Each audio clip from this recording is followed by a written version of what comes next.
মোহতারাম জামাত শিবিরের নেতা কর্মীদেরকে আমি বলতে চাই, আপনারা আল্লাহর আইন প্রতিষ্ঠা করতে চাচ্ছেন, ভালো কথা, আমিও চাই। খালি একটা কথা বলেন, আল্লাহ ধর্ম ব্যবসা হারাম করেছেন, আজ থেকে ধর্ম ব্যবসা হারাম। এই কথা বলেন, দেখি কয়টা ভোট আপনারা পান। আমি জামাত শিবিরের নেতৃবৃন্দ, একেবারে আমির জামাত থেকে শুরু করে ইউনিট নাজেম পর্যন্ত সবাইকে বলবো, আল্লাহর কথাটাই বলেন আপনারা, যে আল্লাহ বলেছেন ধর্ম ব্যবসা হারাম, এখন থেকে ধর্মের নামে কোনো বিনিময় চলবে না। খালি এই কথাটা বলে দেন, আল্লাহর কথা, আপনারা তো আল্লাহর আইন কায়েম করবেন, ভালো কথা। অথচ আমরা আমাদের রাষ্ট্র সংস্কার প্রস্তাবে এই ব্যাপারে পরিষ্কার তুলে দিয়েছি, কেউ আমাদেরকে ভোট দেখ আর না দেখ। এটা বলেন না, দেখি কয়টা ভোট বাক্সে পড়ে।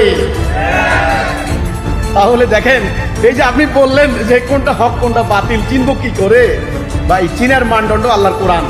আপনি যদি সত্যিকার অর্থে আল্লাহর বিধান জানেন, কোরআনের আসল প্রকৃত আসল জ্ঞান জানেন, আর ওই মোল্লা মুন্সিদের ফতোয়ার জ্ঞান, আমি সে কথা বলছি, ফতোয়া দিয়ে অনেক কিছু তারা জায়েজকে নাজায়েজ করছে, নাজায়েজকে জায়েজ বানাইছে, এই ফতোয়াবাদ ওই রকম বলে নাই। কিন্তু আল্লাহর বিধান যদি আপনি মানদণ্ড হিসেবে নেন, তাহলে আপনি বুঝবেন কোনটা হক কোনটা বাতিল। আশা করি